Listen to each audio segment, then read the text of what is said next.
Judas corre. Seus pés batem nas pedras irregulares de Jerusalém. A respiração está cortada, desesperada, como a de alguém que acabou de perceber que atravessou uma linha que não pode mais ser desfeita. As moedas de prata chocam umas contra as outras dentro do tecido que ele aperta com as duas mãos. Seu olhar está perdido, vazio, destruído. Ele não pensa mais no dinheiro, não pensa nos sacerdotes, não pensa na multidão que gritava lá fora. Existe apenas uma pergunta que não para de rasgar sua mente por dentro. O que eu fiz? O que eu fiz? O que eu fiz? Mas havia algo muito pior que Judas ainda não havia compreendido. Uma descoberta que viria nos instantes seguintes. E quando ela chegou, já era tarde demais. Muita gente acredita que sabe qual foi essa descoberta. Que Judas descobriu que Jesus era inocente, que sentiu remorso, que se arrependeu. Mas isso está incompleto. A verdadeira descoberta de Judas foi outra, muito mais profunda, muito mais perturbadora. E ela revela algo sobre o coração humano que a maioria das pessoas nunca para enxergar em si mesma. Você vai entender o que foi isso. Mas antes, precisamos voltar ao começo, porque a história de Judas começa muito antes daquela noite. Judas Iscariotes. Esse nome carrega o peso de uma das maiores tragédias da história humana. Mas existe algo que quase ninguém para pensar quando lê essa história. Judas não começou como vilão. Ele não foi escolhido por acidente. Ele não entrou para o grupo dos 12 por engano ou descuido divino. Jesus o chamou, pessoalmente. Olhou nos seus olhos e disse: "Vem, segue a mim." Pense por um momento no que isso significa. Judas acordava de manhã ao lado de Pedro, de João, de Tiago. Ele comia do mesmo pão. Dormia sob o mesmo céu aberto da Galileia, com as estrelas acima e o cheiro de terra seca à noite. Ouvia os mesmos ensinamentos à beira do mar. Viu o cego abrir os olhos pela primeira vez na vida. Viu o paralítico levantar e caminhar com a cama nos braços. Viu 5 pães se multiplicarem nas mãos de Jesus até alimentar milhares de pessoas. Ele estava lá, presente, parte do círculo mais próximo do Filho de Deus. Aqui está a primeira revelação que quero que você carregue. Se Judas caiu estando tão perto de Jesus, o problema nunca foi a distância de Deus.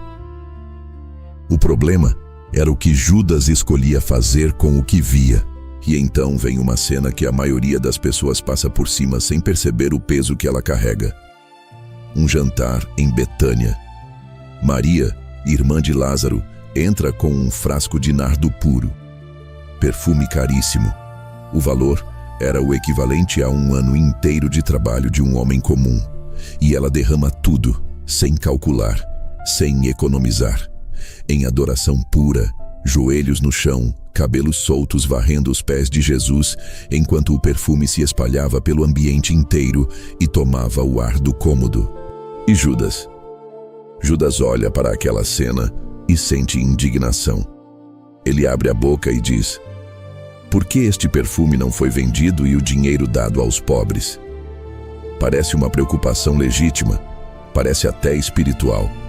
Parece o tipo de coisa que alguém comprometido com o bem-estar das pessoas diria em voz alta. Mas João escreveu algo que desfaz a máscara completamente. Judas falou isso não porque se importava com os pobres, mas porque era ladrão.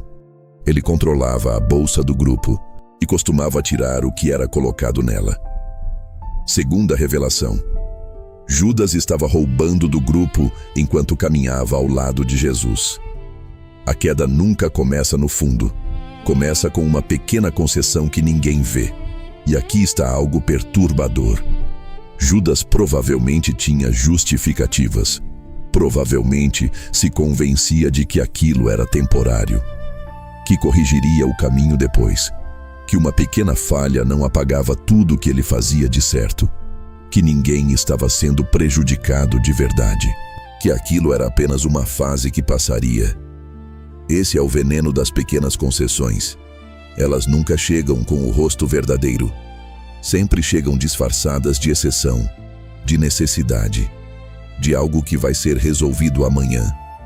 Ninguém cai de repente. Ninguém acorda um dia e decide trair tudo que amava. A queda de Judas foi sendo construída em silêncio, um pequeno desvio de cada vez, uma justificativa de cada vez, uma moeda a mais de cada vez, até que chegou o momento em que o coração estava tão distante, tão endurecido, tão acostumado à contradição, que a oferta dos sacerdotes pareceu possível. Os líderes religiosos de Jerusalém estavam com medo. Jesus havia ressuscitado Lázaro em público. O movimento estava crescendo. Cada milagre, cada ensinamento que ia contra a tradição estabelecida, cada vez que Jesus denunciava a hipocrisia religiosa publicamente, o poder dos sacerdotes era ameaçado. Eles precisavam agir com cuidado. Prender Jesus em público seria perigoso demais. Precisavam de alguém de dentro. E Judas foi até eles. Ele foi, negociou, aceitou os 30 siclos de prata, voltou para o grupo, sentou à mesa da última ceia, ouviu as palavras que deveriam ter mudado tudo. Recebeu o pão partido pelas próprias mãos do homem que ele havia acabado de vender. E quando Jesus olhou para ele com uma profundidade que Judas jamais conseguiu compreender, e disse: "O que você vai fazer? Faça depressa." Ele saiu na noite. À noite. João usa essa palavra com um peso que vai além do horário. Judas saiu para a escuridão. Não apenas a escuridão das ruas de Jerusalém, mas a escuridão de uma escolha que já havia sido feita dentro do coração muito antes de ser executada. O beijo. Esse é o símbolo mais perturbador de toda a traição. Em vez de simplesmente apontar, em vez de chamar pelo nome, Judas escolheu o beijo. O gesto reservado para afeto, para reverência, para amor. "Mestre", disse ele, e beijou Jesus. As autoridades avançaram. Os soldados fecharam o cerco com tochas e lanças. Pedro sacou a espada no escuro. Houve confusão, gritos, e Jesus foi levado. Judas observou, e foi naquele momento que algo dentro dele começou a quebrar. Enquanto os eventos se aceleravam, enquanto Jesus era levado de tribunal em tribunal, Judas foi acompanhando de longe. Talvez ainda acreditando que de alguma forma aquilo seria revertido, que Jesus faria algo, que um sinal do céu mudaria tudo no último instante. Talvez ainda se convencendo de que havia uma saída, que o controle ainda era possível. Mas o milagre não veio. A sentença veio. E foi nesse instante que algo desmoronou dentro de Judas, de uma forma que ele não estava preparado para suportar. Mateus registra o que aconteceu a seguir. Quando Judas viu que Jesus havia sido condenado, ele devolveu as 30 moedas de prata, dizendo: "Errei, pois entreguei sangue inocente." Sangue inocente. Aqui está a terceira revelação. Judas sabia, em algum lugar dentro dele, ele sempre soube. Cada milagre que testemunhou, cada palavra que ouviu, cada momento de clareza que teve ao longo dos 3 anos com Jesus, estava guardado num canto que ele havia tentado calar. E agora essa verdade explodia dentro do seu peito com uma força que ele não conseguia mais conter.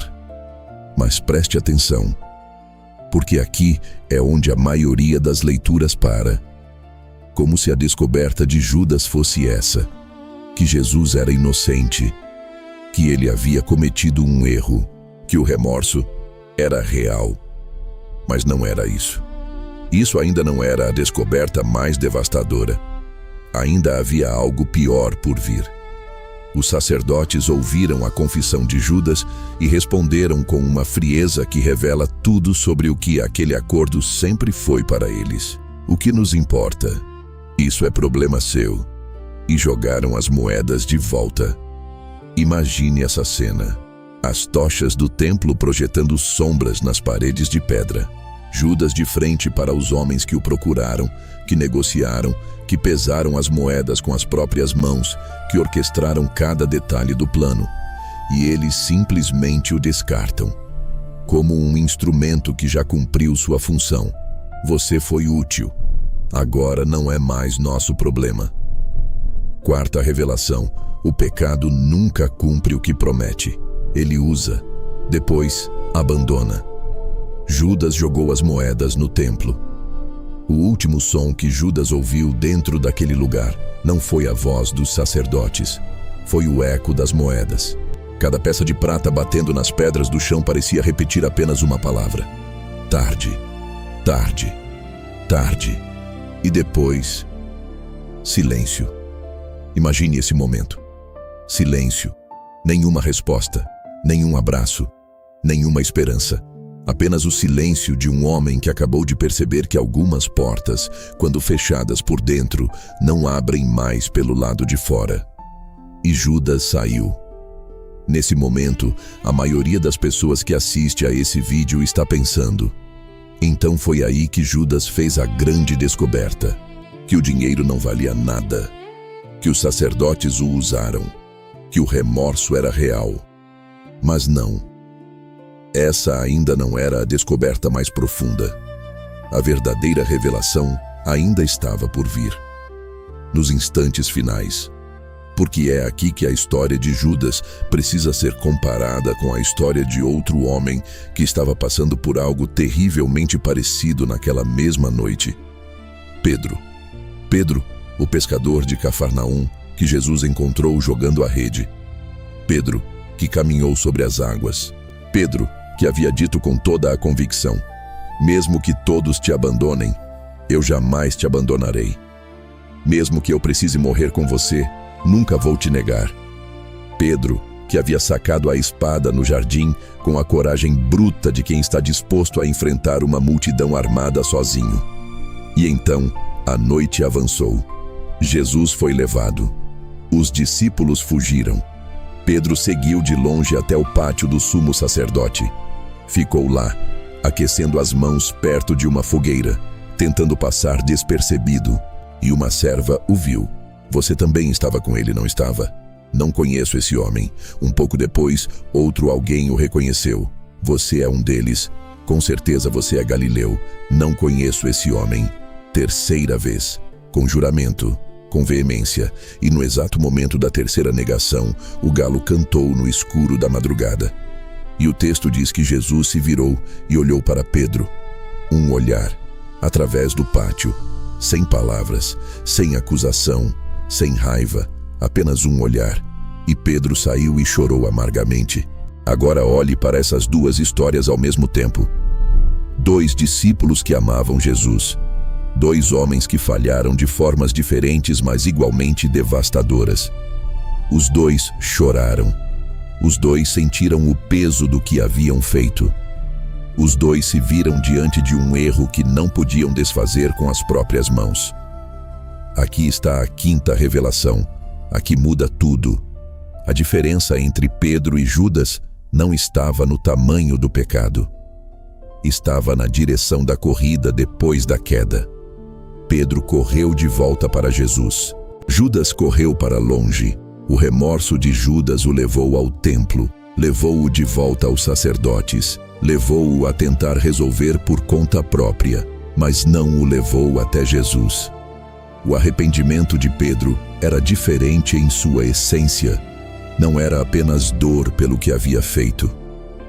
Era um coração que, mesmo quebrado, mesmo envergonhado, ainda reconhecia onde estava a única fonte de restauração. E Jesus estava esperando. Depois da ressurreição, Jesus encontra Pedro à beira do mar da Galileia. Um café da manhã preparado na praia. Brasa, pão, peixe, o cheiro de madeira queimando, as ondas quebrando suaves na areia. A cena mais doméstica possível depois do evento mais extraordinário da história humana. E Jesus pergunta: Pedro, você me ama?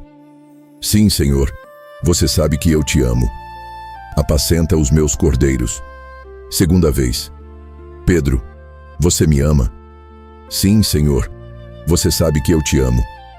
Apacenta as minhas ovelhas. Terceira vez: Pedro, você me ama? Pedro ficou triste porque perguntou pela terceira vez: Senhor, você sabe tudo. Você sabe que eu te amo. Apacenta as minhas ovelhas. 3 perguntas, uma para cada negação, não para esfregá-las no rosto de Pedro, mas para substituí-las, para cobrir cada negação com uma confissão de amor, para transformar o ponto mais doloroso da vida de Pedro em fundação para o maior propósito da sua existência. Restauração completa, não apagando o que aconteceu, mas transformando o peso do passado em direção para o futuro. Judas nunca foi até Jesus naquela noite, e essa ausência foi a diferença entre a restauração e a tragédia. Agora voltemos a Judas, às ruas de Jerusalém, ao céu ainda escuro antes do amanhecer, às sandálias levantando poeira nas pedras antigas, ao vento frio cortando as vielas estreitas da cidade, ao peso que não foi embora quando as moedas foram embora, aos passos sem direção, a mente em colapso. E é aqui, nesse ponto, que a verdadeira descoberta de Judas finalmente se revela. Não foi descobrir que Jesus era inocente. Ele suspeitava disso. Não foi descobrir que os sacerdotes o usaram. Ele deveria ter previsto isso. Não foi sentir remorso. O remorso chegou rápido e intenso. A descoberta mais devastadora de Judas foi outra, uma que poucos percebem. Uma que vai além de tudo que parece óbvio nessa história. Os seus atos revelam um homem que já não enxergava a possibilidade da graça. Um homem que olhou para o que havia feito e concluiu, nas profundezas de um coração destruído, que aquilo era irrecuperável. Que o que ele havia feito era grande demais, longe demais para que qualquer coisa pudesse alcançar. Que o caminho de volta estava fechado, que a porta havia sido trancada por dentro, que o único movimento ainda disponível era afundar. E essa conclusão, mais do que a traição, mais do que as moedas, mais do que o beijo, foi o que selou o destino de Judas, porque ela era uma mentira. E aí está a diferença real entre remorso e arrependimento. O remorso diz: errei e não mereço perdão. O arrependimento diz: errei, e exatamente por isso preciso ir até quem perdoa. O remorso fecha todas as portas e se senta na escuridão, abraçado à culpa. O arrependimento levanta, mesmo com vergonha, mesmo com as pernas tremendo, mesmo sem entender como a restauração é possível, e caminha em direção àquele que é o único capaz de recriar o que foi destruído. Pense no que isso significa para a história de Judas. Ele tinha acesso ao mesmo Jesus que Pedro tinha. Ele conhecia o mesmo homem que havia ressuscitado Lázaro. Ele tinha ouvido com os próprios ouvidos as mesmas palavras sobre perdão, sobre graça, sobre a misericórdia de um pai que corre ao encontro do filho que volta para casa mesmo de longe, mesmo destruído, mesmo sem merecer. Ele havia ouvido a parábola do filho pródigo da boca de Jesus. Ele sabia que existia um caminho de volta, e mesmo assim, o peso do que havia feito pareceu mais real do que a graça que ele havia visto operar diante dos seus próprios olhos. Essa é talvez a dimensão mais trágica de toda a história. Judas não careceu de informação, não careceu de testemunhas, não careceu de evidências da capacidade de Jesus de restaurar o que estava destruído. Ele careceu de algo muito mais simples e ao mesmo tempo muito mais difícil: a escolha de correr na direção certa quando tudo dentro dele gritava para correr para longe. Judas sentiu. Judas sofreu de verdade. Judas até confessou. Mas Judas não voltou para Jesus.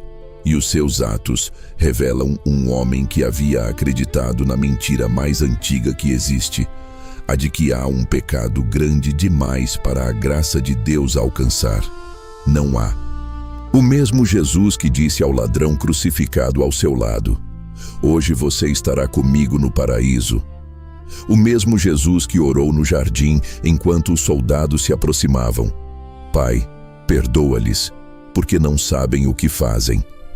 O mesmo Jesus que depois da ressurreição enviou a mensagem: Ide e dizei aos discípulos, e a Pedro, o discípulo que havia negado, incluído pelo nome. Como se Jesus quisesse ter certeza de que a mensagem chegaria até ele especificamente. Esse Jesus estava vivo, estava disponível. E Judas não foi. A maior tragédia da história de Judas nunca foram as 30 moedas. Nunca foi o beijo. Nunca foi a traição. Foi acreditar que o seu pecado era maior do que a graça de Deus. E talvez essa ainda seja a mentira mais perigosa que o inimigo continua contando para milhões de pessoas todos os dias. Agora vem a parte mais difícil de ouvir nesse vídeo. Essa história não está aqui apenas para que você saiba o que aconteceu com Judas Iscariotes há 2000 anos.